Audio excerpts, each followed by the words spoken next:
hello, and welcome back to the Middle of Culture. This is episode 8, and I'm one of your hosts, Peter Jones. And I am your other co-host, Braden Jones, also Jones. Isn't that crazy how we have the same last name? Hopefully nobody's just figuring out at this point that we're brothers and that we're related. Hopefully not.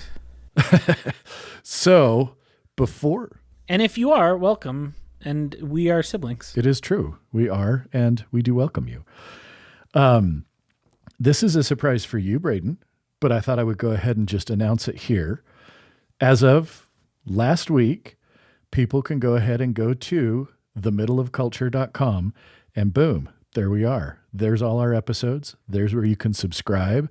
And if you haven't already subscribed, just do it. And there you go. You'll get us every 2 weeks when we release a new episode. So I thought that was kind of exciting. That's very exciting. And we got some fun stuff in the pipeline. It'll be great. Come see us. Also, just for extra fun, if you please go ahead and send an email to feedback@themiddleofculture.com, and boom, it'll come to us. Well, it'll probably come to me and then I can share it with Braden, but it will come and we'll be able to get any feedback, suggestions, anything like that. And we can go ahead and use that to going forward, hopefully continue to make this fun and even better than it has been. So that's when you know you're classy, when you pay your $3 to Zoho or whatever so that you can get a bespoke vanity email address. So I use Hover. That's who I register all of my domains through, and they have an email forwarding option that's pretty doggone cheap. It's like $5 a year, and then I can set up an email address, then it'll just forward it to whatever I want it to forward to. So that's what I ended up doing. See, I live in the actual lap of luxury and use Zoho Mail for my email so that I can use bradenjones.com as my address. And then I use that as my actual email service. It's not an email forwarding device. I use Zoho. It's pretty good, actually. I like it. Nice. Yeah, I've been playing. I mean, obviously, I just have my Gmail address that I've used forever, but I do actually pay for an email address with Hey, which I like and I use for some things. And then through Hover, I've got a couple other. But, I thought it would be fun to actually have a solid email address for the podcast that people can use. And so, again, please feel free to reach out again, that's feedback@themiddleofculture.com. And we can go ahead and take anybody's suggestions, thoughts, and go with it from there. So tonight, I figured the first quarter of 2022 is over. And so what better thing to talk about than, hey, what interesting music has come out in the first quarter? Now, I think we'll definitely end up doing a final end of year one and really go through our top albums of the year. But for me, there's actually quite a bit of music that came out in the first quarter of 2022 that I enjoyed and that I thought was worth talking about. And not all of this is going to make the end of the year list because there's already just too much stuff on there.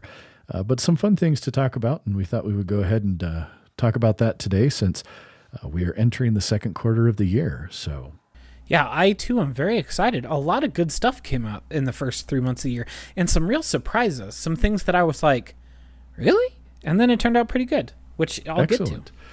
Would you want to start, or you want me to go ahead and kick it off? Go ahead. Sorry, what were you going to say? Also some real stinkers, unfortunately. I will be reporting on 3 albums that were quite disappointing to me. So that's good. I don't know if I have any big disappointments so far this quarter, so I'm looking forward to hearing what did not make the cut for you. I got 3, and they're all sad. Do you want to start with those, or do you want to start with things we liked? Sure. I'll start with these. We'll start with the bad. All right, take it away. Let's hear the stinkers. Let's do it. The new Rosalia album came out. It's called Motomami, and it is bad. And that is all there is to say about that. It's a real shame.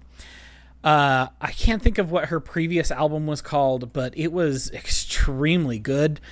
I'm thinking of it. El Mal Querer. That's what it's called. El Mal Querer came out in, I want to say 2018, 2019.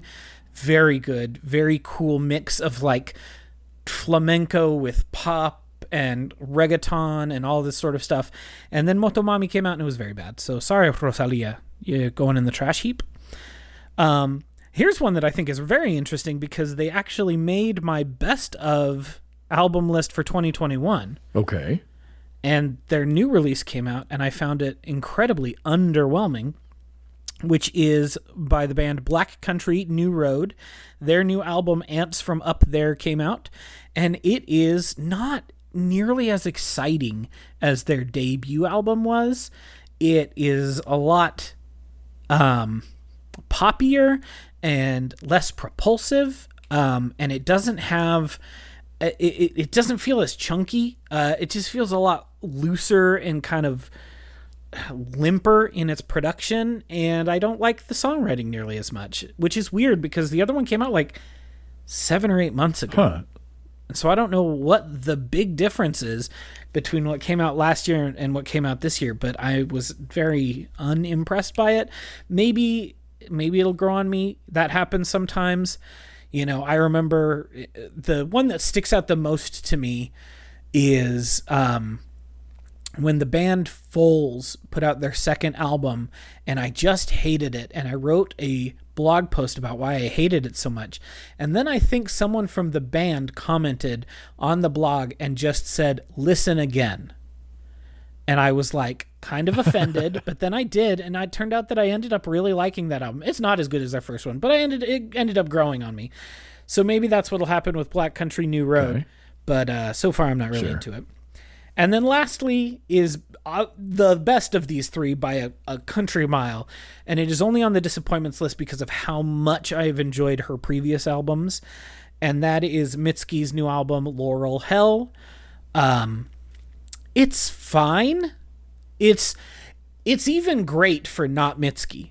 It's great if the artist put that out as a first effort without having Be the Cowboy and Puberty 2 right there beforehand, which are two of the best albums of the 2010s.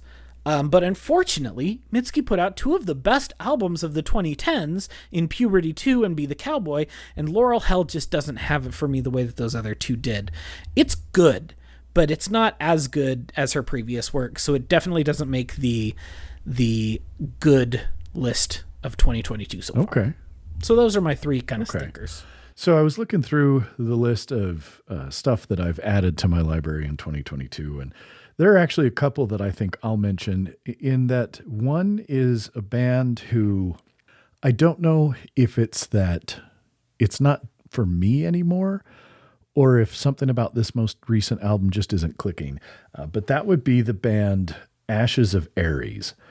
So Ashes of Aries, their most recent album, Emperors and Fools. I stumbled across Ashes of Aries back in, I think, the early 2010s, and Matt Barlow is the vocalist. So Matt Barlow was is in mine, and I think many people's opinions, sort of the classic vocalist for the American heavy metal band Iced Earth. And, you know, I think I've talked about Iced Earth before. I love a lot of their output with Matt Barlow, but he left the band, and Ashes of Aries was a new band that he formed. And it kind of has that it's sort of American power metal, but not super cheesy, a little bit darker, a little bit heavier. And so I really like that. But this most recent album, you know, I listened to it maybe once, and I just kind of bounced off it. It just didn't have enough to pull me back and interest me again. So that kind of, again, left me a little cold. Didn't love it. The other one that's interesting is the album Halo by the band Amorphous. AngryMetalGuy.com is my favorite metal blog. It's the one that I look at daily and try and find new music and kind of see what are the thoughts on some of the things that are coming out. And there's a lot of people there who just absolutely love the band Amorphous. And so every time they come out with a new album, I think, all right, this is going to be the time I get into them. I'm going to figure out why so many people on this blog who I like a lot of the things they recommend. And I find that certain writers I have a lot in common with in terms of tastes. Okay, they love this band. Let's try again. And, you know, it's kind of it's folk metal a little bit with some melodic death metal elements and stuff. And and I don't know if it's that the folk metal elements pull me out or what it is, but man, it's another one of those that I can't even make it through the album once. And I just find myself reaching to turn it off or switch to something else. So a couple bands, one that I've liked in the past and their most recent didn't do a whole lot for me. And then one that just, for reasons I can't necessarily pin down, I cannot get into this band at all, which is unusual because I tend to like a lot of stuff, but I cannot get into Amorphous at all. Huh. Would you want to start with one of the ones you liked? Sure. Why don't I start with the one that I bet we share? Okay. Which is Cult of Luna's The Long Road North. Definitely on the list. I figured it would be because we had talked about it off the pod in our conversations a few weeks ago when it first came out. It's... when we talked about Cult of Luna on our very first episode about why we both really like Cult of Luna, and guess what? It's still true. It's still true. They're still, next to Neurosis, probably my favorite metal band, because they have such a distinctive sound that while their songwriting evolves and it progresses and becomes much more intricate and contemplative, it's still, a Cult of Luna song when you hear it. And Mariner, which was their last LP before The Long Road North, which was the one that they did with Julie Christmas, had been such a revelation to me, had kind of reoriented me toward the band after I had kind of taken, a few years away from listening to them. And remains, again, like those Mitski albums, one of the best albums of the 2010s, period, end of story. And I put their EP that came out late last year on my best of list, and The Long Road North elevates everything that they were doing on that EP to an even greater degree. It is as good as Mariner, I think, even minus Julie Christmas's vocals. And I need to listen to it some more because I've been listening to Mariner for years, but it might be better, but it's very good. Even if it's not better, it's extremely good. Yeah. I would have a hard time, at least right now, pitting it against Mariner on the one hand, because Mariner has had sort of 5.5 years to sort of percolate and really sink its hooks into me. And then on the other side, because The Long Road North is new and still kind of has that shine to it, that polish. But I agree. I know that I had texted you a few days before the album officially released. I had purchased the vinyl. It came early, so I got it a couple days before official release day and managed to be in a situation where I could just put it on and sit back in a chair, close my eyes, and not do or think about anything else. And it's not often that I can do that with music. And I just, I remember turning over the first disc and then putting on the second and then turning over the second disc, and it finished and I just sat there and I felt a catharsis having gone through that experience, because it is a long album. So it's a little demanding in that regards, but it is so epic and expansive. It feels huge. The production makes the album feel massive. And they, again, do this thing that nobody else except them and Neurosis can do. And in my opinion, at this stage in the game, they're even doing it better than Isis, who was kind of the other big one that people would hold up. But that push and pull, the crescendo and decrescendo that makes good post-metal so just so appealing to me. Long Road North just nails that. I mean, it is so good. It has these beautiful, contemplative, peaceful moments. And then I think this is one of their heaviest albums at moments as well. And it builds in such a way that I really did. I kind of felt almost drained after I listened to it the first time. And so, kudos to them. I was a little worried, they just in case you missed it, in 2019, they actually released A Dawn to Fear, which was one of their full length in between Mariner and this one. So there's a whole fantastic album of about 70 plus minutes of music for you in there if you haven't heard that one. And then I don't know that I have. I guess I should go check it out. It's really good. Not as good as Long Road North, but very, very good. So you've got that one in 2019. Then we had the EP, The Raging River in, last year in 2021. And then boom, they're right back here with Long Road North. And I was a little concerned with that much music in a relatively short amount of time. Were they going to really be able to kind of keep that momentum that I felt they really had coming out of that collaboration with Julie Christmas on Mariner? And no question, they 100% kept it, nailed it. And again, I'm with you. It could be their very best album, which is saying a heck of a lot, because I don't think Cult of Luna has a single bad album. They have some that are way better than others, but every single one of their albums, I am of the opinion, is worth listening to start to finish without skipping anything. And not a lot of bands you can say that of. And so I really give them a big thumbs up for that one and love it. I think it's a fantastic album. Agreed. It's very good. I want to go listen to it right now, but we got a podcast to record. I'm sitting here going, oh boy, it's been too long since I listened to it as well. So I think I know what I'll be listening to in surgery tomorrow. There you go. Well, let me go ahead and throw one out. I know I just kind of talked about that one, but I'm going to throw out one that's kind of a shorter one, but worth mentioning, because while I may not listen to these guys as much as I used to, I really dig what they're doing. And that is the band Makina. Makina was someone I stumbled across them on Bandcamp years ago with, God, I don't remember what year their release was, but for a little while, they were putting out an album every January 1st.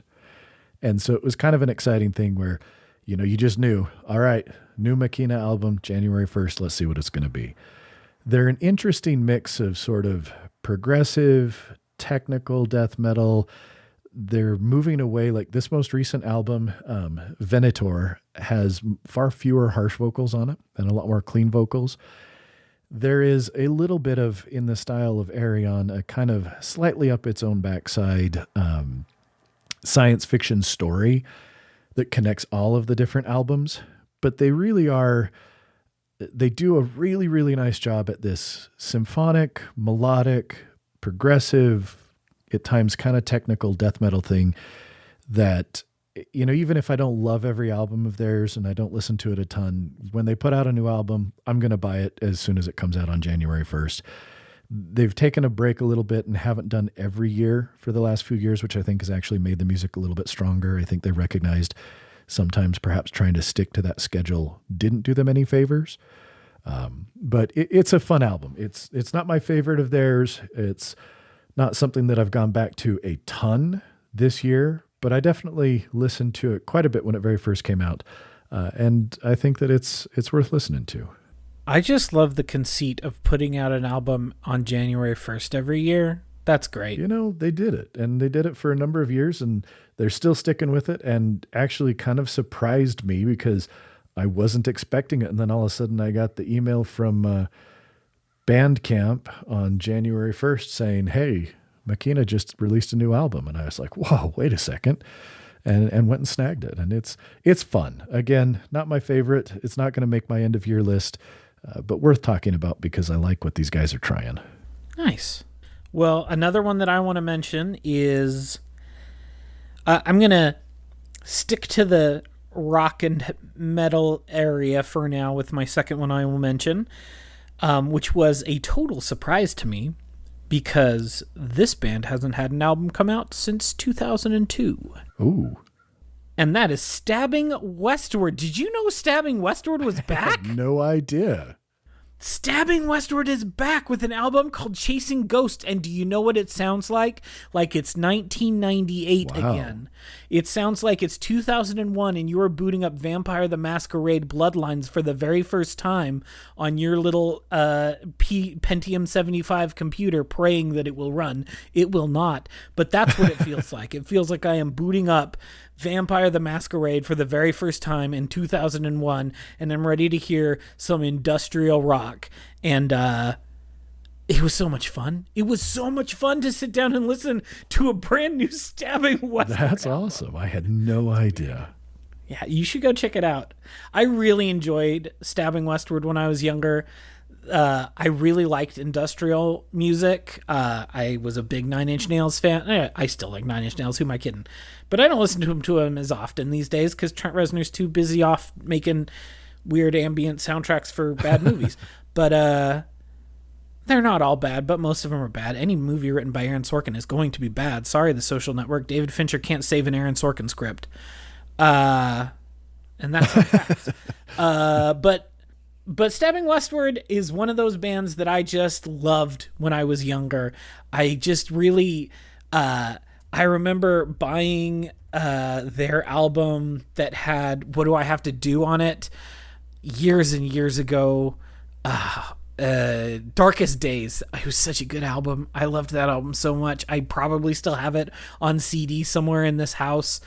And so to hear them again a few weeks ago, it came out on March 18th, and I was just like, are you kidding me? But it's very good. It's very, very fun to listen to. And they still sound like some bands come back and you're like, you shouldn't have come back. Like, as much as it hurts my soul to say, ABBA put out a new album late last year and it's garbage. And like, ABBA's stuff in the 70s is some of my favorite 70s music out there. I love ABBA so much. And then they put out this new stuff in 2021 that sounded like it should have come out in 1992. And maybe if it came out in 1992, I would excuse it for being like this. But it is 2021. Ladies and gentlemen, it needs to be better than this. And it was not.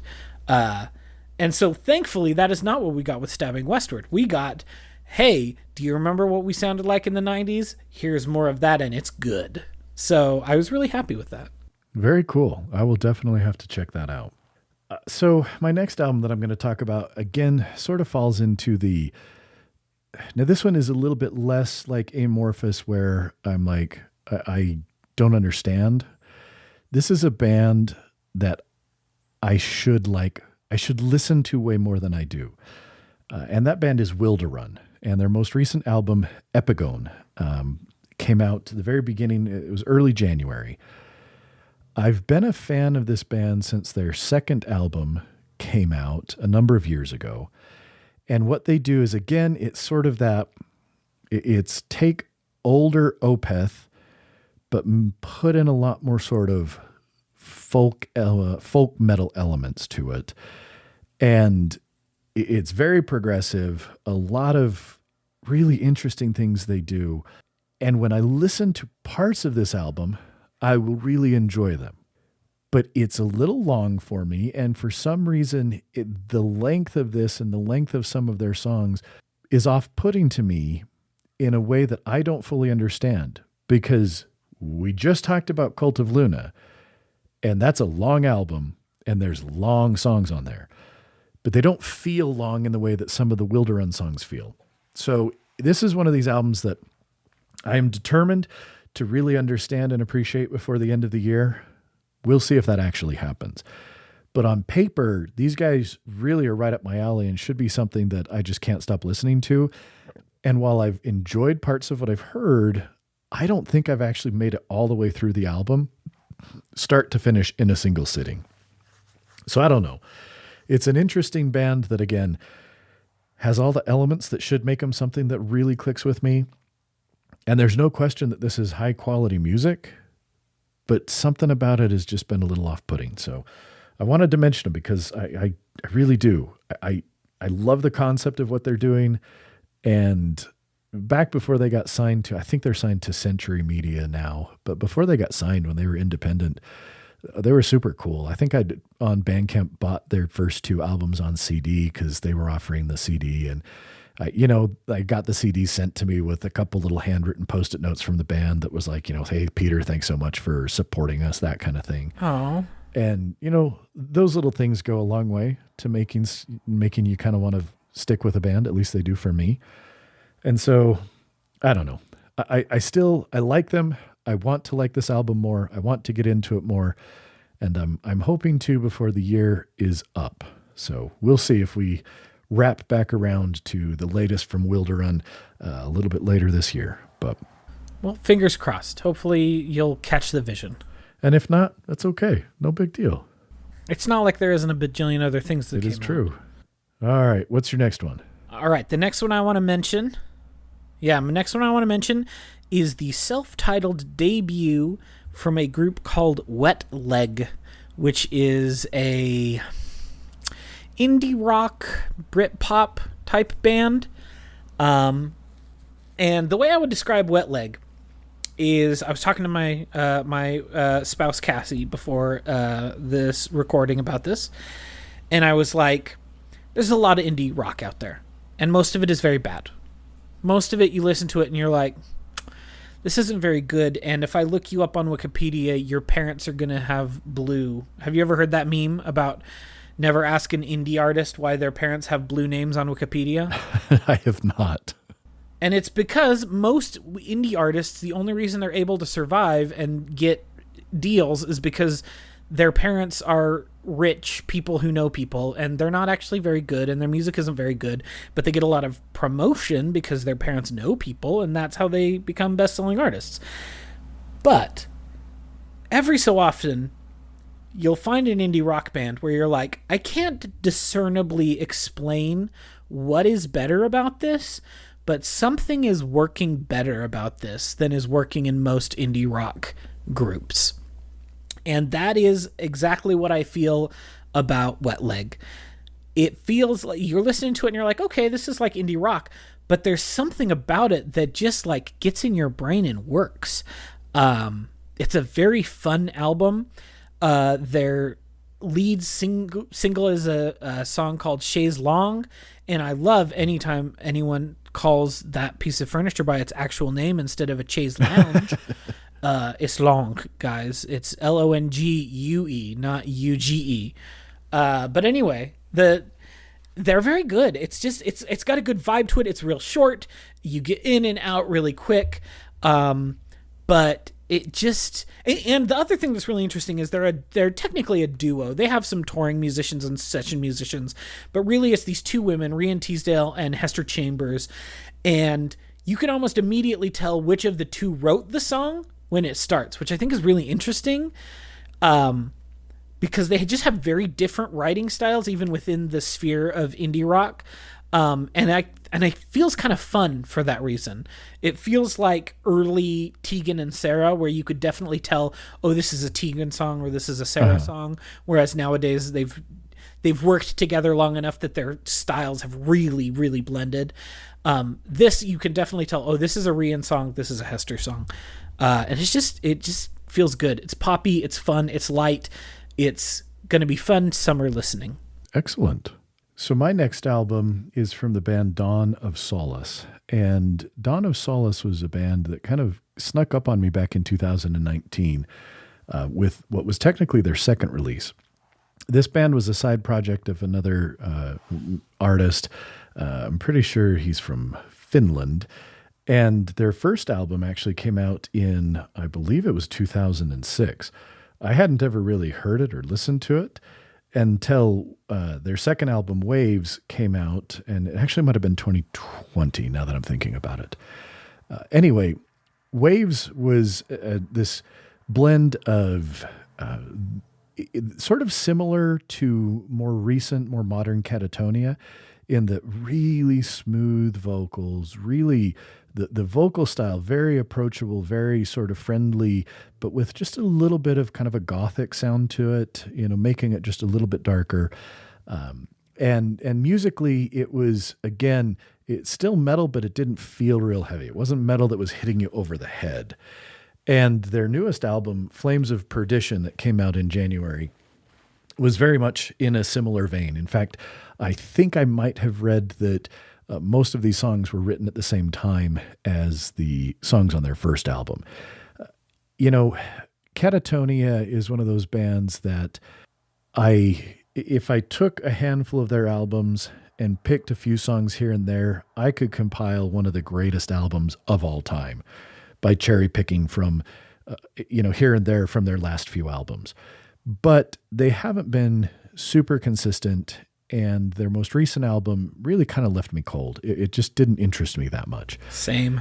Dawn of Solace kind of hits that Catatonia vibe where I want something that rocks but isn't really heavy, that still is melodic, that has, kind of a sadder, a little more morose feel to it.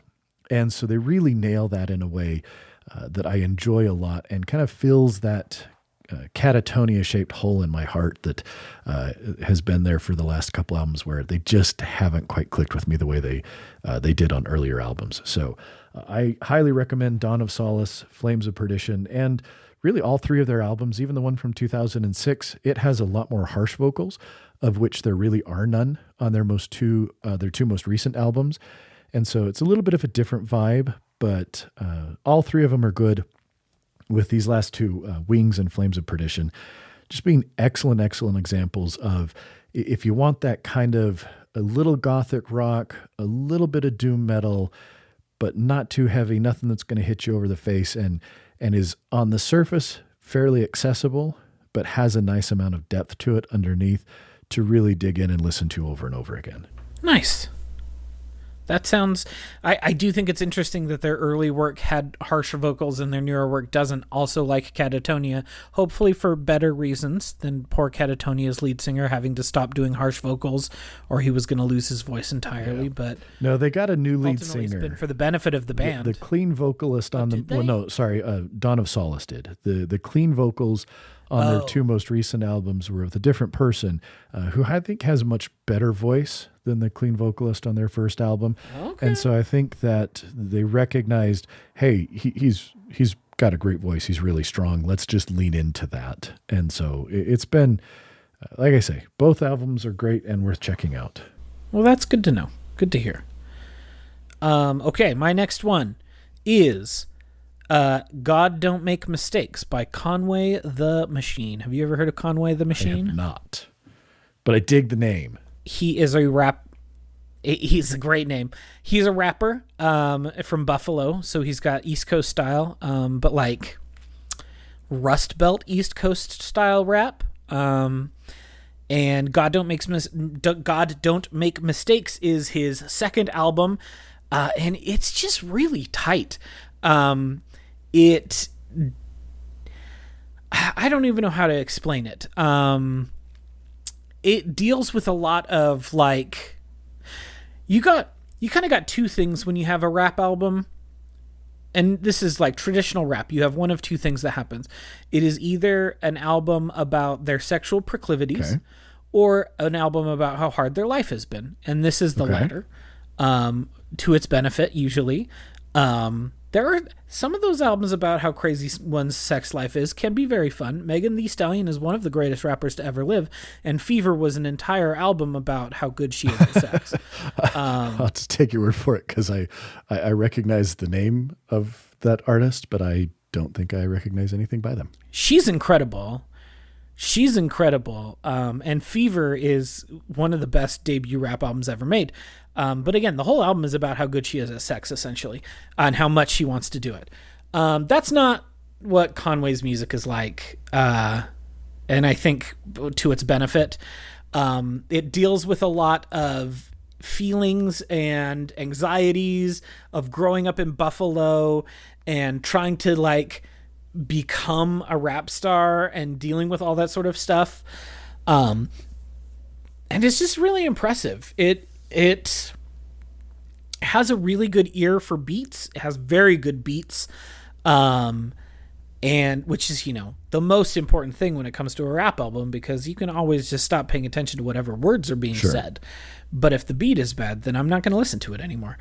And it's very solid. It's very technical. It's fun to listen to. I just really liked it. It's a solid piece of hip hop. Easily the best hip hop I've heard so far this year.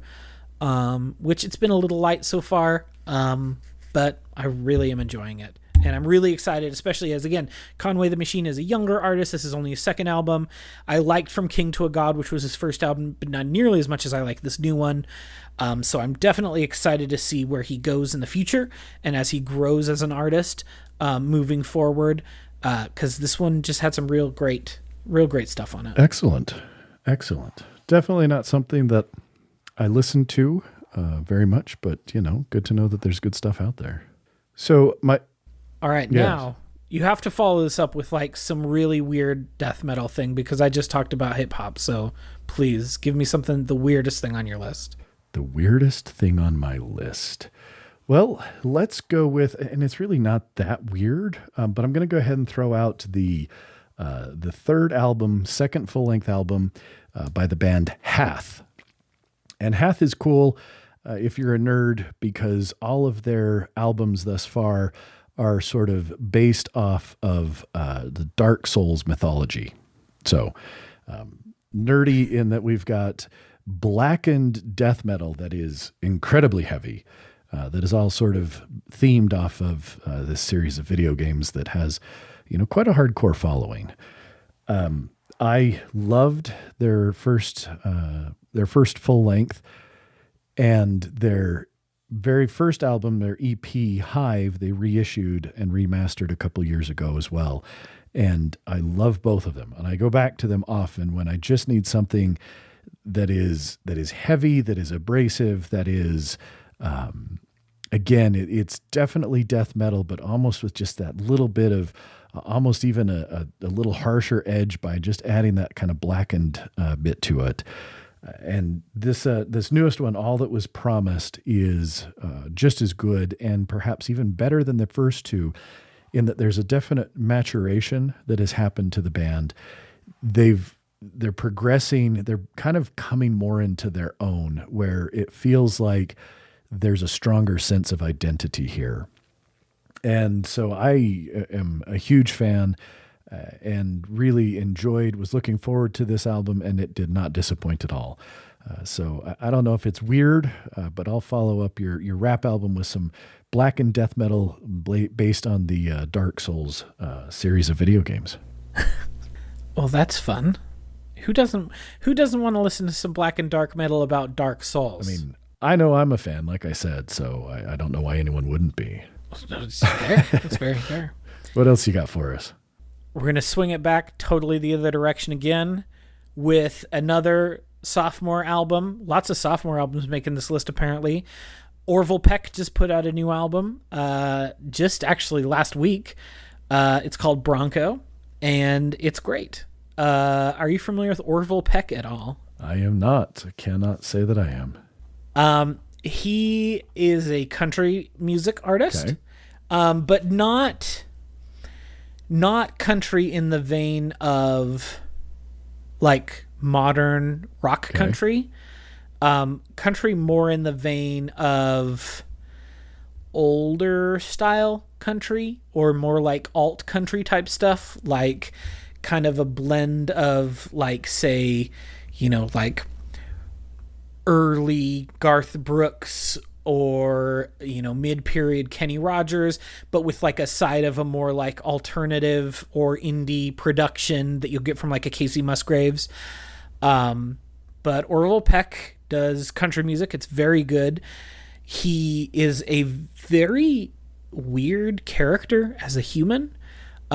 He wears a fringed mask in public and has never shown his face in public. Nobody knows, and it's a pseudonym, so nobody knows exactly who Orville Peck is or what he looks like, because he wears basically like a domino mask that has fringe on the bottom of it. Okay.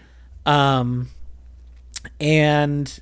he's gay, and all of his music is extremely this is clearly a gay person writing music about being gay and like being a man who loves other men, and not shying away from that and making them more universal, which is a thing that he could have very easily done in his music.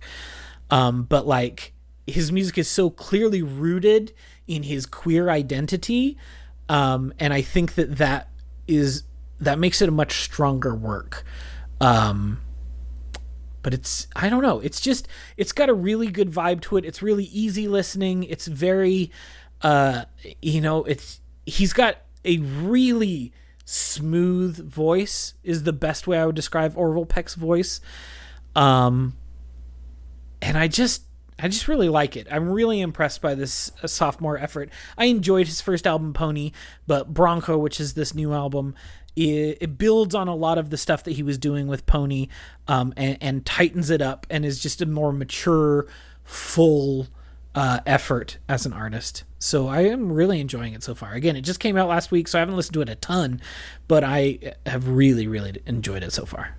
Very nice. So for my next pick, I'm going to go with the band Ard. Now, I don't think the D, I don't know if the D is a D. It's got a funny little thing in it, but I'm just going to say Ard, A-R-D.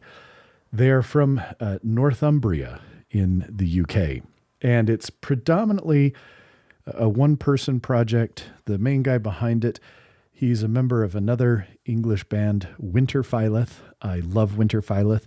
They're sort of, they're black metal, but again, instead of, and one of the fascinating things about where black metal has gone these days is, while it started as, corpse paint, church burning, it has really turned into something that has a lot of expression in it for where people are from, almost more so than any other subgenre of metal right now. You've got things like, Agalloch, which was Pacific Northwest black metal. And there was a very unique sound and feel to their music before they broke up. You have Falls of Rauros, which is from Maine. And so you've got this very New England feel to their style of black metal. You have Winter Phyleth, who again are from England, and again there's just a different sense to it. You've got the band Saor, S-A-O-R. I don't know exactly how to say it. Again, one man project, but he's from Scotland, and there's elements of Scottish Highland music in this black metal. And so it's become this thing that really allows for a lot of sort of local regional expression in music, more so than a lot of other types of metal these days. Well, this is not black metal. This is 100% clean vocals, very massive, epic doom metal. And it's based off of a lot of a story created from a lot of religious relics that were left in the Northumbrian part of the country, back from the late 7th century. And so it's this kind of fascinating album of, again, really epic sounding doom metal that has these ties that, as I listen to it, you just kind of picture yourself up in, what I've seen as sort of the English moors or something like that, these rolling green hills, and there's mist covering it, and it just evokes this response. I didn't really know what to expect. It was one of these albums that I found out about because I've purchased stuff from Winter Phyleth and have all of their music. I got a thing saying, hey, a member of our band's got this side thing going, and I went and I started listening to it, and it grabbed me in a way that I thought, ooh, this is definitely something I want to hear more of. And so I have really, really enjoyed this album and love this just epic, melodic, but kind of somber and really heavy doom metal feel that this music has. It is so far one of my favorites of the year. Nice. That sounds really cool.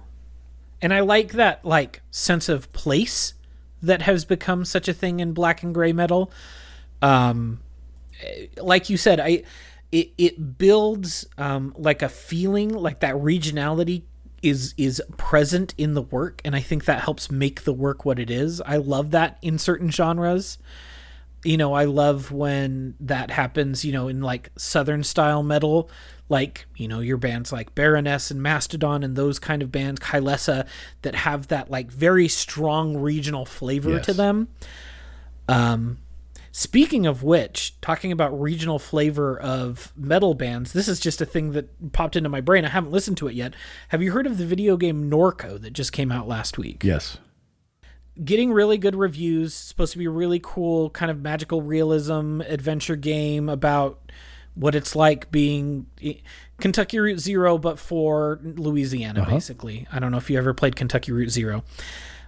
Apparently, there's a whole metal band that they made an album for this video game because it's referenced in the video game multiple times. And I was just like, okay. And it like is a very much like a Southern metal style metal album that I haven't had a chance to listen to yet. I want to play the game first, but I just thought that was really interesting that is the like trajectory that this kind of indie video game would do, is like, we want to have this album that evokes what we're looking for in the rest of the game. I'll have to check it out. Have you heard it yet? The band is Thou. I adore Thou. I own everything that Thou has ever released. They have done, if you want to hear some filthy, filthy songs, go listen to Thou. They have an album of covers, and so there was a company they called it Dirt Redux. And so it's the Alice in Chains classic album Dirt, each song covered by a different band. Thou contributed on that. They have one song on there that is just, I think it was Them Bones is the one they did. And it is, oh my gosh, it is filthy. They have a cover album called Blessings of the Highest Order. On there are a couple Nirvana covers. Territorial Pissings is covered by them. In Bloom is covered by them. It is, Thou is fantastic. Take some heavy doom metal and then stick it in the Louisiana swamp until it is fetid and rotten and just filthy. And that is Thou. They are wonderful. Hell yeah. They did, Emma Ruth Rundle and Thou did a collaboration back in 2020, May Our Chambers Be Full. And then there was a second, The Helm of Sorrow, which was kind of some bonus tracks off of that. And it is marvelous, where you get Emma Ruth Rundle's, really kind of restrained but lovely vocals, and then just the guitar and it's not shrieks, it's not rasps, it's not growls, but just this rotten vocal that Thou brings to the table is fantastic. Absolutely wonderful. I love them. Nice. Well, I'm going to have to check them out because I just love the idea of them being a part of this game that sounds like it is also going to be so up my alley. And that music sounds like really up my alley too. Like that, I'm a sludge metal kid. I'm not a big death and black metal person. I am a sludge and doom and post metal kind of person. And I like it nice and dirty. And I've been really impressed with Emma Ruth Rundle's stuff. So I'm going to definitely have to check them out. Oh, it is. Their collaboration albums are marvelous. Again, Thou is fantastic. In fact, maybe it was, it's Wednesday. I think Monday night, I had to listen to the track, the Thou song off of, I want to say, I'm trying to remember which album it is. I think it's off Heathen. Yep, it was off their 2014 release, Heathen. And the last track on there is 11 minutes long, almost 12 minutes long, and it is titled Ode to Physical Pain. And it is delightful in all of the filthy, awful, sludgy ways that only sludge metal can make you feel like you've had the shit just beat right out of you, and that you still need to take a bath afterwards, and then a shower after the bath, and then a bath after the shower to finally try and get clean. Thou has many, many albums, and I think you are going to find a wealth of sludgy goodness there just to dive into. Hell yeah. I'm looking at their Wikipedia page, and they often espouse anarchist views. You mean there's a southern rock sludge metal band that's anarchists? There you go. You literally could not appeal to me any more than what I just heard. So I'm gonna have to. I don't want to go listen to Cult of Luna as soon as we're done recording anymore. I want to go listen to this band Thou. Yes. Either, like I say, The Heathen is absolutely fantastic. The other one, the two that really got me into them were both Heathen and Magus. Again, they have a ton of other stuff. I do absolutely love their collaborations with Emma Ruth Rundle. Those two are fantastic as well. So I'm going to piggyback off this conversation because I want to throw this one band in because they are also Louisiana/New Orleans based, and they are also sludge. In fact, they're one of kind of the original sludge bands, and that is Crowbar. Have you ever listened to Crowbar, Braden? Years ago. I am familiar with them, but it has been a long time since I've listened to Crowbar. So they had a new album come out this year, Zero and Below, and it is classic Crowbar. It is everything that you expect from Crowbar. It is nothing more than what you expect from Crowbar, but it is also nothing less. It is heavy. It is, again, it's just got that. The lead vocalist, and I'm blanking on his name. I think it might be Kurt Widenstein, but his vocals are so raspy, so harsh without ever actually being a growl or a fry scream or anything like that. It's just like this guy has been smoking cigarettes, drinking whiskey, and gargling with broken glass, and that's what you get. Nice. And it's a great album. Crowbar is super reliable. I don't think they have anything that I would say is bad. This new one, it doesn't break any new ground. It doesn't do anything you don't expect from Crowbar, but it takes Crowbar's sludgy, again, just sort of, you just feel sweaty listening to it. You just feel like you're sweaty and there's mosquitoes circling around you and you're just going to get bit and you're going to like it. And that's what Thou does, and that's what Crowbar does, and Crowbar's been doing it for a long time, and they do it really, really well on Zero and Below. Very cool. All right, I have two more things to mention. So I will do my penultimate one is an album that just came out from K Tempest. It is an album called The Line is a Curve.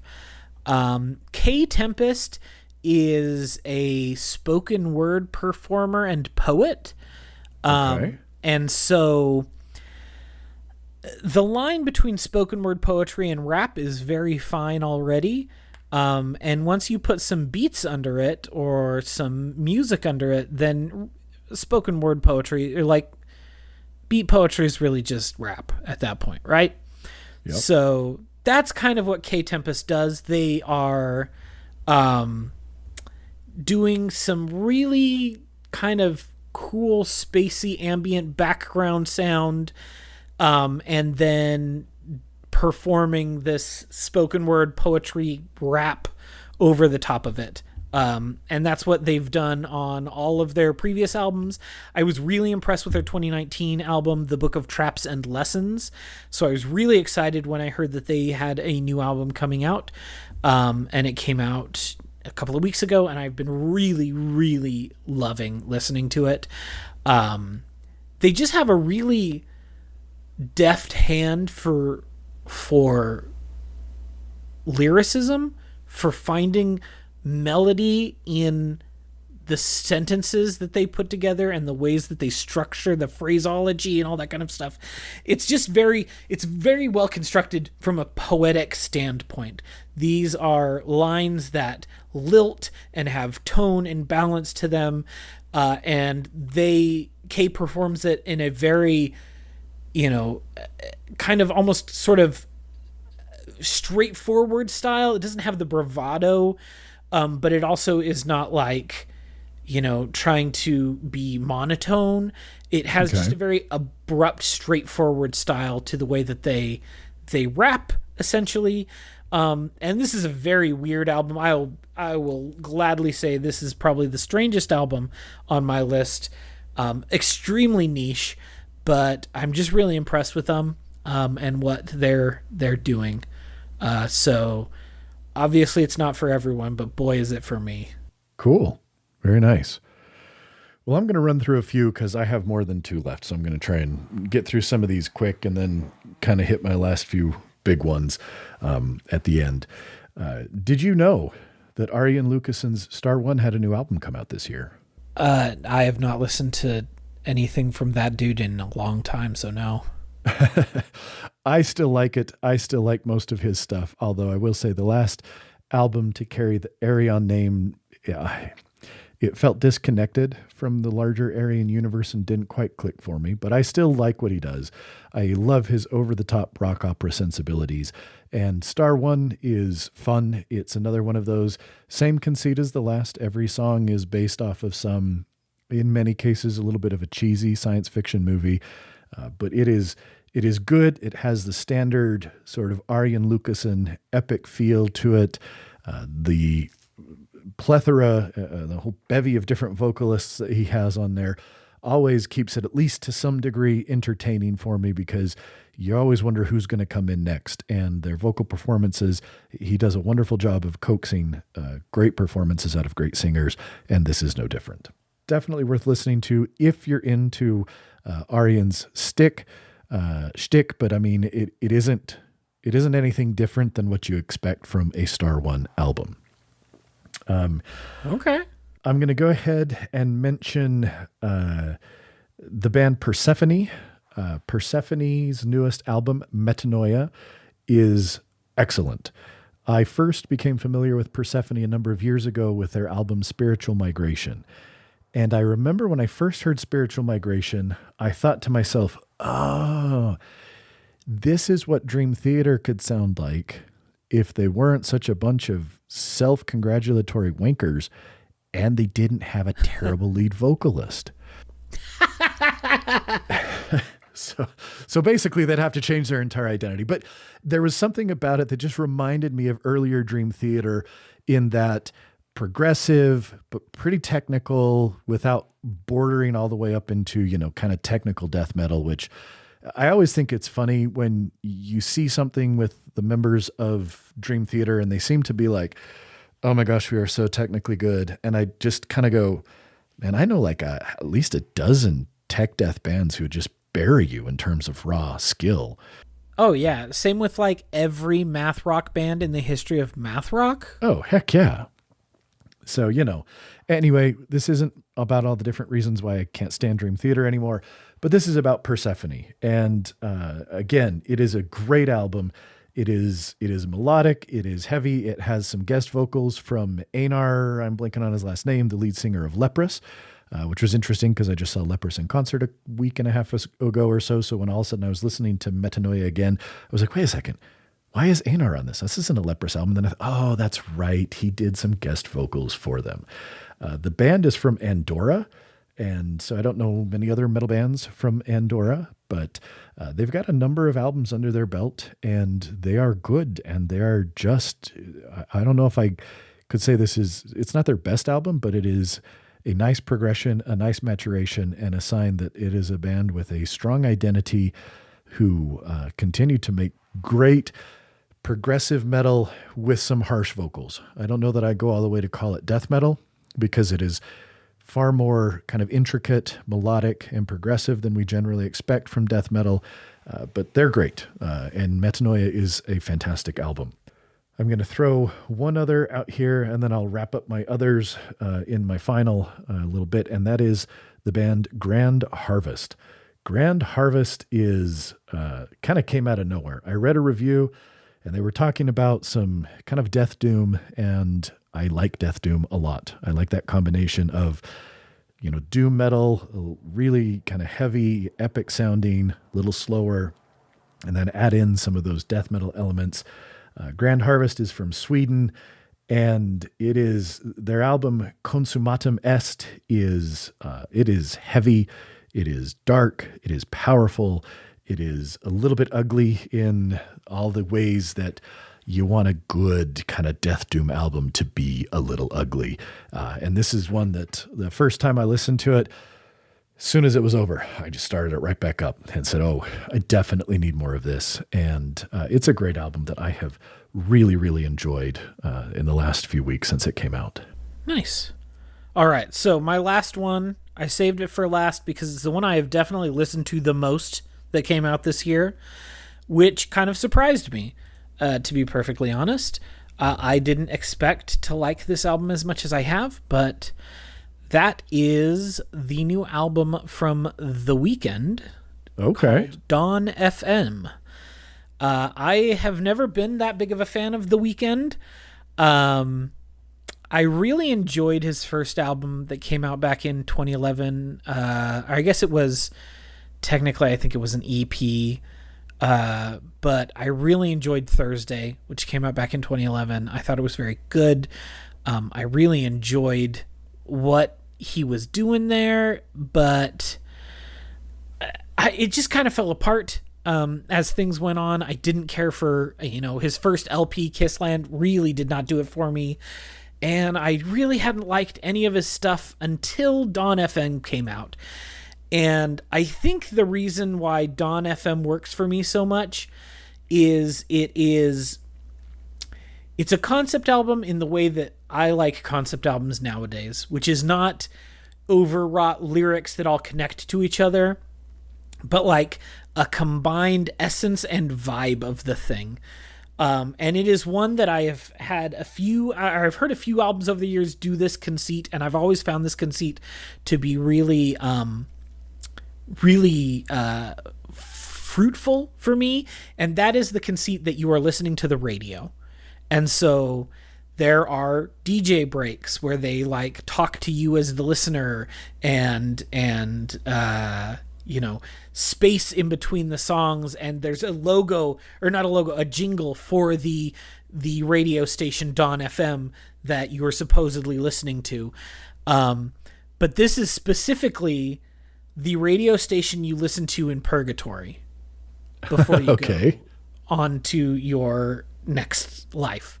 And so like the DJ will say like kind of weird, menacing things sometimes while in that really cool listening DJ voice. And it's just, it works really, really well. Like it is this meditation on existentialism while combining with this feel of like early 90s synth pop, and early 90s dance pop. It's definitely like, it has that feel that this album should have come out in 1992, but it wasn't ready. We weren't ready for this 30 years ago. And it just, it spins really well. It is just good listening, basically from start to finish. It feels like his vocals are tighter than they've ever been. It's just a really punchy album. And I don't know, I've listened to it a lot since it came out, and I'm really impressed with it. And it definitely has that, late 80s, early 90s new wave funky feel to it. And I don't know, I'm very impressed by it. And I'm now, and I thought to myself, oh, maybe it's time to go back and listen to his earlier stuff, see if I just was missing the boat. Au contraire, mon frère, I was not just missing the boat. They're not as good. This album there's something special about Dawn FM that he did not capture on his previous work. Okay. And it's really got me excited to see what is The Weeknd going to do in the future. Nice.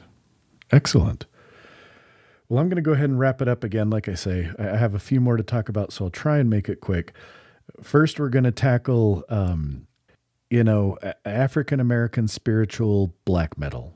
And I'm talking about Zeal and Ardor. I don't know if you've listened to much Zeal and Ardor. The mastermind behind the band is actually, I believe, Swiss, but he is black, and he writes these songs that one moment sound like a Southern American black gospel spiritual song, and then it just hits you with this filthy black metal. And I think I remember reading something when he wrote the very first Zeal and Ardor album, Devil is Fine. He wrote it kind of with the idea of, well, what if the slaves in the southern U.S., instead of praying to God, were singing and praying to Satan? What would it sound like? And that's kind of what he came up with. And that's the dopest thing I've heard of all day. This most recent album, Zeal and Ardor, it's their self-titled album. It is, I think the songs are the punchiest, the heaviest, the most, again, just there is a power to some of these, and there is an anger, and there is a resentment at the racism that continues to exist in our world. And it is breathtaking. It is a powerful, powerful album, and one that I highly recommend. If you haven't heard it, I also recommend their EP that came out a year or two ago. Wake of a Nation, I think, was the title of it. It is incredibly powerful. Also, it is difficult to listen to in that there are songs on that are literally, the lyrics of the song are things that Black people who are being abused, having awful things done to them by the police. It is direct quotes from these people. And it is difficult to listen to, and it should be difficult to listen to, and we should listen to it so that especially those of us who are in such positions of privilege, like I recognize I am, at least try to understand the absolute shit that people have been put through in this country that we often talk about how wonderful and how great it is. And it is ugly in the way it needs to be ugly to make you uncomfortable. So you go, oh, I have been ignorant for too long. And I love anything that will challenge me that way. And Zeal and Ardor is challenging. And their most recent album, again, it is brilliant. You should listen to it if you have not. It is excellent. I mean, it sounds like it. I'm definitely going to have to check that out. That sounds amazing. It really is. It is fantastic stuff. So now we're going to go a little funeral doom for a couple albums. There is a band that I was not familiar with called Shape of Despair. Love the title. They've apparently been around for a number of years, but the first time I had heard of them was with their release that came out this year, Return to the Void. You know, some days I just really like funeral doom. I like it slow. I like it heavy. I like it to be bereft of any hope. Don't give me that happiness and hope in music. Make it dark, make it miserable, and help us really understand and revel in what can sometimes feel like and just may possibly be the absolute futility of existence. And that's what Funeral Doom does for you.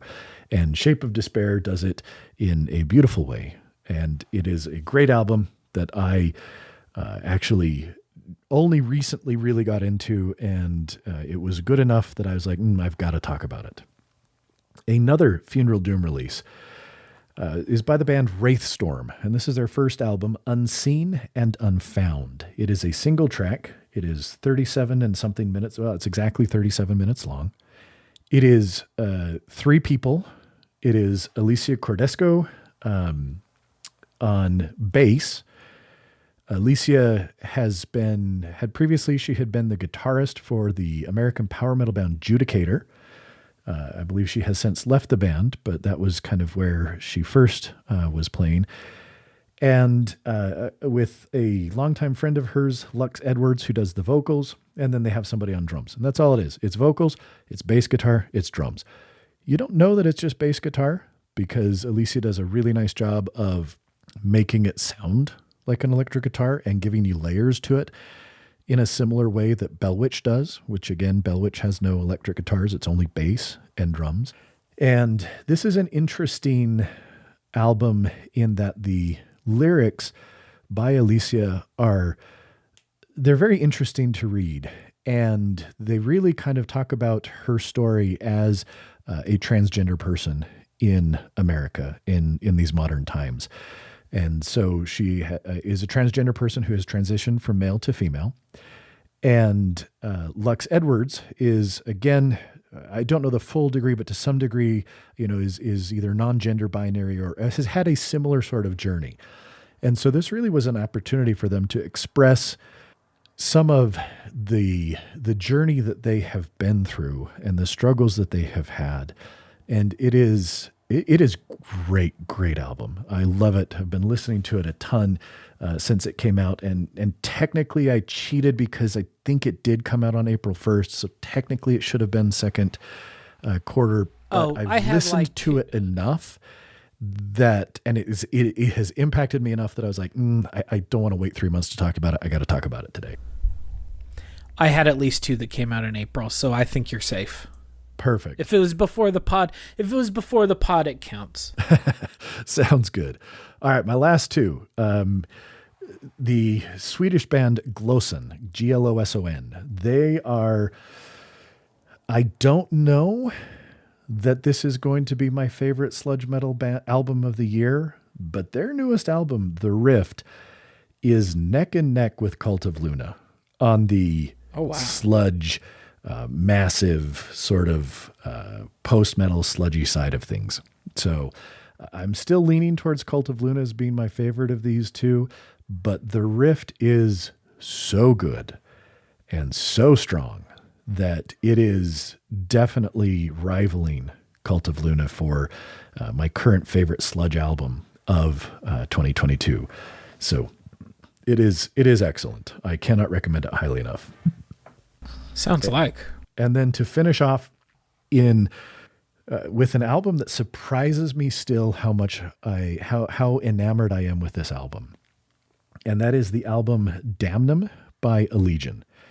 And I know I mentioned them a few episodes ago when I was talking about, I think I'd mentioned they did a cover of Subdivisions, and they've actually done a cover of Animate by Rush as well. And that was what got me into this band. And they've been for the last few years. I think 2016 was when I discovered them. I've really enjoyed them. And their previous album, Apoptosis, was good, but probably my least favorite of theirs. And so I didn't really know what to expect from their most recent. And Damnum dropped, and it is, in my mind, unquestionably their best album ever. And I think what makes it so good is while all of their previous albums have kind of stuck to this science conceit, that's always been the theme of their music is science. And I mean, they've got songs titled Dyson Sphere and 1.618, the golden ratio, and all sorts of different, on Apoptosis, they've got, meiosis and interphase and telophase and all these different things. And so it's all science-based. It feels like they've had a few band member changes. They got a new vocalist 2 albums ago. They got a new bassist an album ago. They got a new drummer for this album. And it feels like they took the time to really bring all 5 members of the band, because they've got 2 guitarists, the bass, the drummer, and then the vocalist, and bring them together in a way that made this finally a cohesive album. In a way that the others, I think, were predominantly written by Greg Burgess, who's the guitarist and kind of the main guy who's been behind the band the entire time. But this one feels like everybody brought something to the table in a way that they didn't have on previous albums. And then they went ahead and they said, you know what? We're going to abandon the science shtick, and we're going to write about what means something to us. And that has taken this album again and just elevated it. I think I previously mentioned the song called Home on this album, which is really the centerpiece of the album. Both the lead singer and the guitarist, the lead guitarist, had friends who committed suicide in a relatively short period of time. And Called Home takes, some of the lyrics are directly lifted from the letters and the notes that were left behind by these friends who committed suicide. And it is powerful. It is heavy in an emotional sense. And that song Called Home might do what old Opeth used to do as good, or in some cases better than old Opeth used to do, with that blend of clean vocals, of the death metal vocals, of more mellow passages to really heavy stuff. It is dynamic. There's just something about this album that has grabbed me in a way I didn't really expect after their previous, and right now is my favorite album of the year. I don't know if it'll last, but I absolutely love this album by Allegion. And as much as I love the band, I didn't expect to like this album as much as I do. And I'm really, really happy that it is so, so good. That's cool. I'm glad that they pulled it out that well. They really did. It is excellent, and something that I keep coming back to over and over again because it is so good, because it is so enjoyable for me. So that's my stuff. That's the music so far in 2022, with, again, that little cheat there of Wraithstorm coming in on the 1st of April. But too good not to talk about that I needed to throw that in there. There's been some real winners so far this year. I'm very interested to see which of these ones we've mentioned today can make it through to the end of the year and which of them will regrettably be cast to the side. Yep, I am as well. Because I think, looking at my list, like I'm looking at this going, man, there are going to have to be some really incredible things to come out for sure 3, if not 4 of the things I talked about today to make it to the end of the year.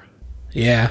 So it's fun times. There's a lot of people. I feel like 2020, 2021, we didn't get as much stuff. I think that people are starting to be like, it's time to stop being in the pandemic era and start working again.